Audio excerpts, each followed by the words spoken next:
नमस्कार दोस्तों, जय माता दी। ओम नमः शिवाय। आज हम कर रहे हैं श्रीमद् भागवत का दूसरा अध्याय।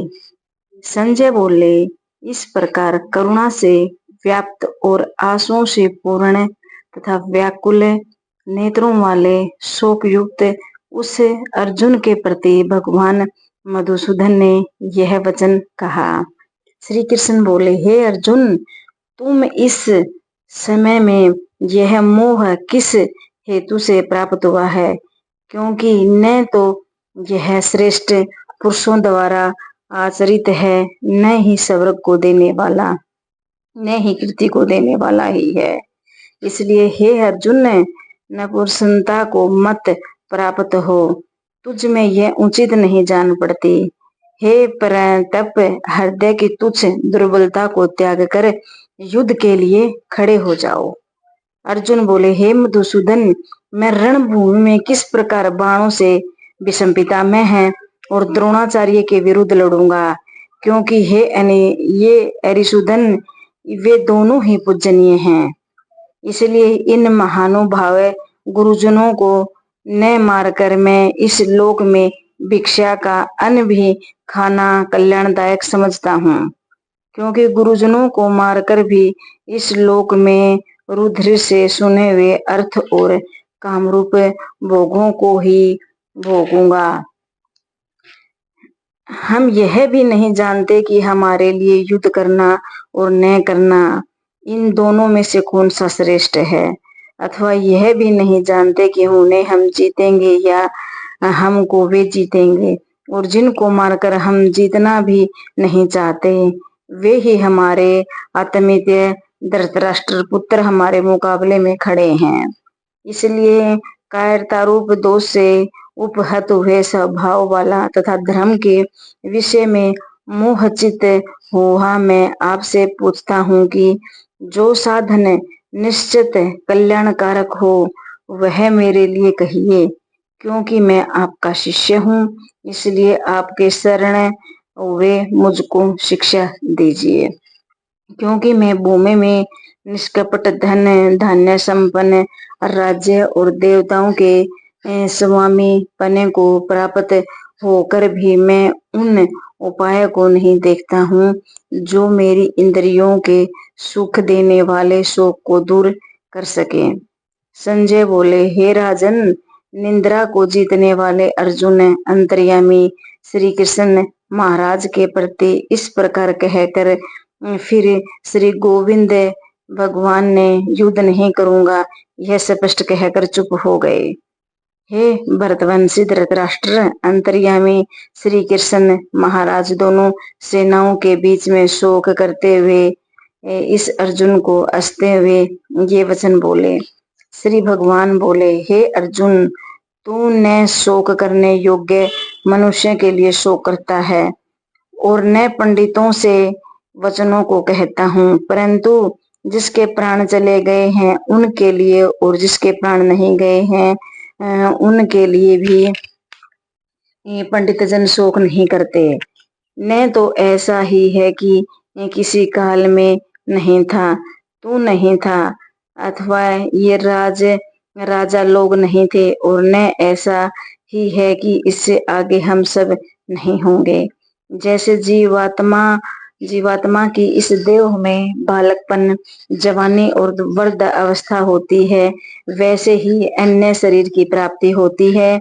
इस विषय में धीर पुरुष मोहित नहीं होते। हे कुंती पुत्र, सर्दी गर्मी और सुख दुख को देने वाले इंद्रियों और विषय के संयोग से उचित विनाशशील और अनिहित है। इसलिए हे भारत, उनको तू सहन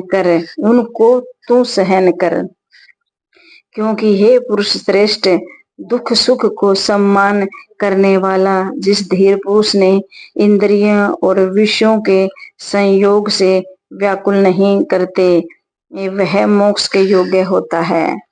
अहत वस्तु तो सता नहीं है और सत का अभाव नहीं है। इस प्रकार इन दोनों का ही तत्व ज्ञानी पुरुषों द्वारा देखा गया है। नाश रहित तो तू उनको जान, जिससे यह संपूर्ण जगत दृश्य वर्ग व्याप्त है। इस अविनाशी का विनाश करने में कोई भी समर्थ नहीं है। इस नाश रहित अप्रेमेय नित्य स्वरूपा जीवनमात्मा से सब शरीर नाशवान कहे गए हैं। इसलिए हे भरतवंशी अर्जुन, तू युद्ध कर। जो इस आत्मा को मारने वाला समझता है तथा जो इसको मरा मानता है, वे दोनों ही नहीं जानते, क्योंकि यह आत्मा वास्तव में न तो किसी को मारता है और न ही किसी के द्वारा मारा जाता है। यह आत्मा किसी काल में भी न तो जन्मता है और न ही मरता है तथा न ही उत्पन्न होकर फिर होने वाला ही है, क्योंकि यह अजन्मा, नित्य, सनातन और पुरातन है। शरीर के मारे जाने पर भी यह नहीं मारा जाता। हे पृथा पुत्र अर्जुन, जो पुरुष इस आत्मा को नाश रहित, नित्य, अजन्मा और अव्यक्त जानता है, वह पुरुष कैसे किसी को मरवाता है और कैसे किसको मारता है। जैसे मनुष्य पुराने वस्त्रों को त्याग कर दूसरे नए वस्त्रों को धारण करता है, वैसे ही जीवात्मा पुराने शरीर को त्याग कर दूसरे नए शरीर को प्राप्त होता है। इस आत्मा को शस्त्र नहीं काट सकते, इसको आग नहीं जला सकती, इसको जल नहीं गला सकता और वायु नहीं सुखा सकती, क्योंकि यह आत्मा अछेद्य है, यह आत्मा अधाय है, अवलेग है और निसंदेह अघोष्य है तथा यह आत्मा नित्य, सर्वव्यापी, अचल, स्थिर रहने वाला और सनातन है। यह आत्मा अव्यक्त है, यह आत्मा अकिंचन्य है और यह आत्मा विकार रहित कहा जाता है। इससे हे अर्जुन, इन आत्मा को उपयुक्त प्रकार से जानकर तू शोक करने को योग्य नहीं है, अर्थात तुझे शोक करना उचित नहीं है। किंतु यदि तू इस आत्मा को सदा जन्मने वाला तथा सदा मरने वाला मानता हो तो हे महाबाहो, तू इस प्रकार शोक करने को योग्य नहीं है, क्योंकि इस मानवता के अनुसार जन्मे हुए की मृत्यु निश्चित है और मरे हुए का जन्म निश्चित है। इससे भी इस बिना उपाय वाले विषय में तू शोक करने को योग्य नहीं है। हे अर्जुन, संपूर्ण जन्म से पहले अप्रकट थे और मरने के बाद भी अप्रकट हो जाने वाले हैं, केवल बीच में ही प्रकट होते हैं। फिर ऐसी उपस्थिति में क्या शोक करना है। कोई एक महापुरुष ही इस आत्मा को आश्चर्य की भांति देखता है, वैसे ही दूसरा कोई महापुरुष ही इसके तत्व का आश्चर्य की भांति वर्णन करता है तथा दूसरा कोई अधिकारी पुरुष ही इसे आश्चर्य की भांति सुनता है और कोई तो सुनकर भी इसको नहीं जानता। हे अर्जुन, यह आत्मा सबके शरीर में सदा ही अवध है। इस कारण संपूर्ण प्राणियों के लिए तुम शोक करने के योग्य नहीं है तथा अपने धर्म को देखकर भी तुम भय करने योग्य नहीं है, अर्थात तुझे भय नहीं करना चाहिए, क्योंकि क्षत्रियों के लिए धर्म युक्त युद्ध से बढ़कर दूसरा कोई कल्याणकारी कर्तव्य नहीं है। हे पार्थ, अपने आप प्राप्त हुए और खुले हुए स्वर्ग के द्वारा इस प्रकार के युद्ध को भाग्यवान क्षत्रिय लोग ही पाते हैं, किंतु यदि तू इस धर्मयुक्त युद्ध को नहीं करेगा तो स्वधर्म और कीर्ति को खोकर पापों को प्राप्त होगा, अर्थात सब लोग तेरी बहुत काल तक रहने वाली अपकीर्ति का ही कथन कहेंगे और माननीय पुरुषों के लिए अपकीर्ति मरने से भी बढ़कर है और जिसकी दृष्टि में तू पहले बहुत सम्मानित होकर अब लघुता को प्राप्त होगा। वे महारथी लोग तुम्हें भय के कारण युद्ध से हटाते हुए मानेंगे। तेरे वैरी लोग तेरे समर्थक की निंदा करते हुए तुझे बहुत से न कहने योग्य वचन भी कहेंगे। उससे अधिक दुख और क्या होगा। यूं तो तुम युद्ध में मारा जाकर स्वर्ग को प्राप्त होगा अथवा संग्राम में जीतकर पृथ्वी का राज्य भोगेगा। इस प्रकार हे अर्जुन, तू युद्ध के लिए निश्चित करके खड़ा हो जा। जय पराजय, लाभ हानि और सुख दुख दोनों को सम्मान समझकर उनके द्वारा युद्ध के लिए तैयार हो जा। इस प्रकार युद्ध करने से तुम पाप को नहीं प्राप्त होगा। हे पार्थ, यह बुद्धि तेरे लिए ज्ञान योग के विषय में कही गई है। अब तुम इसको कर्म योग के विषय में सुन। जिस बुद्धि से युक्त हुआ तू कर्मों के बंधनों को अभी भली भांति त्याग देना अथवा सर्वथा नष्ट कर डालेगा। इस कर्म योग में आरंभ का अर्थात बीज का नाश नहीं है और उल्टा फल स्वरूप दोष भी नहीं है, बल्कि इस कर्म योग द्वारा धर्म का थोड़ा सा भी साधन जन्म मृत्यु रूप महान भय से रक्षा कर लेता है। हे अर्जुन, इस कर्म योग में निश्चितता का बुद्धि एक ही है, किंतु अस्थिर विचार वाले विवेकहीन सकाम पुरुषों की बुद्धियां निश्चय ही बहुत भोगों वाली और अनंत होती हैं।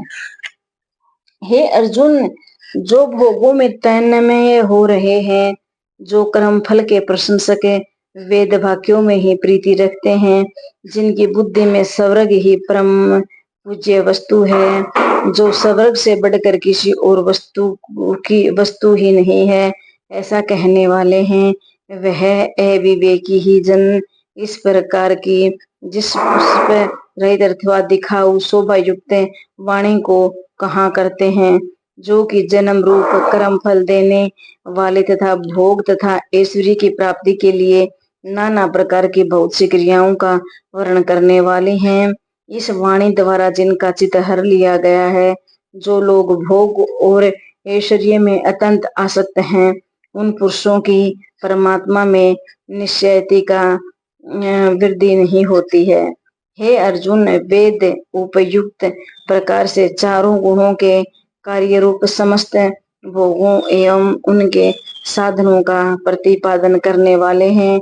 इसलिए तुम इन भोगों एवं उनके साधनों में आसक्तिहीन, हर्ष शोक आदि द्वंद्वों से रहित नित्य वस्तु परमार्थ में स्थिर लोग, सेम को न चाहने वाले और स्वाधीन अंतःकरण वाले हों।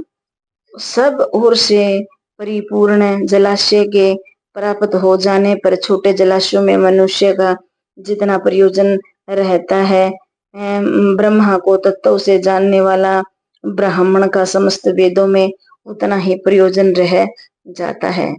तेरा कर्म करने में ही अधिकार है, उसके फलों में कभी नहीं। इसलिए तू कर्मों के फलों का हेतु मत हो अथवा तेरी कर्म न करने में भी आसक्ति न हो। हे धनंजय, तू आसक्ति को त्याग कर सब सिद्धियां तथा असिद्धियों में सम्मान बुद्धि वाला होकर योग में स्थिर हुआ करते कर्मों को कर सत्व ही योग कहलाता है। इस समस्त स्वरूप बुद्धि योग से सकाम कर्म अत्यंत ही विनम्र श्रेणी का है। इसलिए हे धनंजय, तुम समय बुद्धि से ही रक्षा का उपाय ढूंढ अर्थात बुद्धि योग का ही आश्रय ग्रहण कर, क्योंकि फल के हेतु बनने वाले अत्यंत दीन हैं। समय बुद्धि युक्त पुरुष पुण्य और पाप दोनों को इसी लोक में त्याग देता है अर्थात उससे मुक्त हो जाता है, और जिससे तुम समतत्व योग में लग जा। यह समय स्वरूप योग ही कर्मों में कुशलता है, अर्थात कर्म बंधन से छूटने का उपाय है। क्योंकि समबुद्धि से युक्त ज्ञानी जन कर्मों से उत्पन्न होने वाले फल को त्याग कर जन्म रूप बंधन से मुक्त हो निर्वाकार परम पद को प्राप्त हो जाते हैं। जिस काल में तेरी बुद्धि है मोह रूप दलदल को भली भांति पार कर जाएगी, उस समय तू सुने हुए और सुनने में आने वाले इस लोक और परलोक के संबंधी सभी भोगों से वैराग्य को प्राप्त हो जाएगा। भांति भांति के वचनों को सुनने से विचलित हुई तेरी बुद्धि जब परमात्मा में अचल और स्थिर ठहर जाएगी, तब तू योग को प्राप्त हो जाएगा, अर्थात तेरा परमात्मा से नित्य संयोग हो जाएगा।